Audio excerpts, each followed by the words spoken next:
It's presidential elections day in Ukraine. Polls have just opened for people to choose a successor to ousted President Yanukovych. The vote comes amid an ongoing army offensive in the country's breakaway Donetsk and Lugansk regions. Now, the areas cut ties with Kiev after a referendum 2 weeks ago. They refused to recognize the legitimacy of the coup-appointed authorities there. Maria Finashina is in Donetsk and RT's Poloslia is in Kiev. Marina, good to see you there. The mood, what's it like in Donetsk? Well, it is a sunny day here today, but the mood that reigns here all over the region seems to be more of a resistance to Kiev's authorities, as many believe they are illegitimate and illegal, and also of a tiredness. Ukraine's east and south became the main target of what Kiev called a counter-terror operation it launched several weeks ago against those who they described as separatists and terrorists, sending troops, aviation, artillery to these parts of the country to stop them. The situation today remains very tense, with clashes continuing all over the region and casualties rising, which many believe not the best decoration for a big and a significant event such as presidential vote supposed to be. Just hours before it started, the leadership of the two self-proclaimed republics of Donetsk, we are now in its capital, and Lugansk declared they now form a union called Novorossiya, emphasizing their divorce with Kiev and claiming they will boycott the presidential vote here that is happening amidst a large-scale military operation. The manifesto was signed by the leadership of these self-proclaimed republics, but also by so-called people's representatives from 6 other Ukrainian regions of the country's east and south, and it seems that they also share this mood today. But in the western part of the country, it seems that the situation is also complicated. My colleague Paula Sleer is now in the capital, Kiev. Hello to you, Paula. Well, so how is Kiev today? Well, Masha, polls just opened in the last few minutes and will remain open for the next 12 hours until 8 o'clock this evening local time. Prime Minister Yatsenuk, in a televised address, has urged Ukrainians to come and vote and defend the country, to quote him.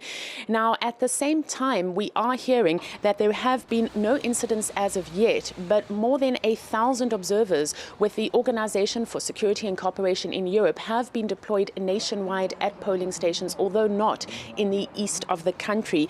The prognosis is that the billionaire candy maker Petro Poroshenko is likely to win today's election, but it is not yet clear whether he will command the more than 50% majority that is needed to become Ukraine's next president. And if indeed he doesn't, there will be a runoff on the 15th of next month. His closest challenger is former Prime Minister Yulia Timoshenko. There are also Ukrainians who will be voting today overseas. More than 20,000 ballot papers have been delivered to Ukrainian embassies around the world. But here in the capital, Kiev, there is a silent minority who will not be going to the polls today. These are people who feel that these elections are illegal. They are, however, afraid to voice their opinions because of repercussions. I did, however, manage to catch up with a few who spoke to RT on condition of anonymity. Drowned out by all the pomp and ceremony of today's presidential election are the voiceless and the nameless. This woman agreed to meet me in a park, far from her home. She fears she could be endangering her 2 young girls by talking to me. There are criminals in power, so how am I supposed to feel about this? The right sector is our police force now. There is lawlessness on the streets and in the courts. I don't feel safe. I think people who were born in Kiev think like I do, but our city has been destroyed by outsiders. And according to this businessman, by holding an illegal election, they're destroying it even more. This is our homeland. Running away would be easy. But I'm ready to take up arms, not to attack, but to defend my family from the chaos that started after February the 21st. People here have lost their minds. The fear of speaking out against the authorities is so great that this woman will only meet me in my hotel with her face covered and the bedroom door locked. She tells me that some of her friends have gone missing for doing less. This government has blood on its hands. They kill my friends and then they lie about it on TV. I was against the Maidan movement from the beginning. We went to the anti-Maidan rallies. People who say all of Kiev was behind that uprising are wrong. But no one's asking them. Sunday's poll is about who wins, not about whether or not the election should be happening in the first place. Paula Slier, RT, Kiev, Ukraine. The divisions that have been tearing the country apart since the start of the year go a long way back, as my colleague Rory Suchet explains. The current political crisis in Ukraine is complicated and driven by decades of divided politics. Since declaring independence in 1991, Ukraine's been politically split right along this line here. In elections for the top job, with the president sitting right here in Kiev, people from this part of the country tend to vote for one candidate, while those from this part tended to vote for another, of course, depending on the inclination of the hopefuls. The east-southern provinces were for centuries a part of the Russian Empire, which explains why this is a mostly Russian-speaking area. In fact, people in these regions over here have generally supported Russian-leaning politicians. Now, Western Ukraine spent centuries under the control of European powers. Part of it was incorporated into the USSR, but only as a result of the Second World War. It's mostly Ukrainian-speaking.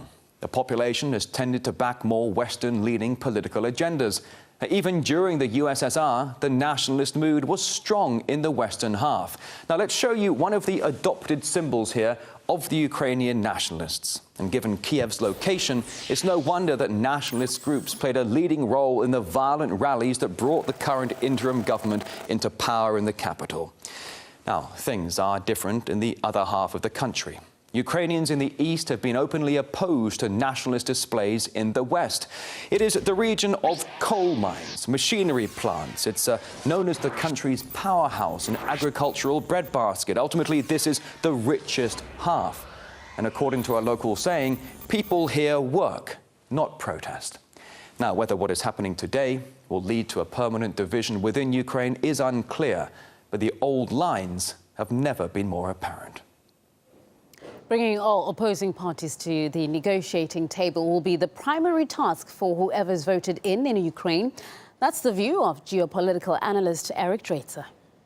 It is an open question to what degree the regime in Kiev, the junta that is controlling things right now, is actually supported by the people. I mean, if you look at the polls are for the most part inconclusive because there is no candidate anywhere in Ukraine that actually has the support of even close to a majority of the people in Ukraine. The question then becomes, will whatever the new government in Kiev is, whether it's a Poroshenko government, Timoshenko, or whomever, will that new government actually engage in substantive negotiations with the People's Republic of Donetsk and the self-defense forces in Lugansk and elsewhere? Will they engage in legitimate discussions and negotiations with them? If they do, then there is hope for some kind of a peaceful resolution. If they're unwilling to do so, then undoubtedly what we're looking at is a continuation of these incredibly vile attacks by Ukrainian forces on the people of the East.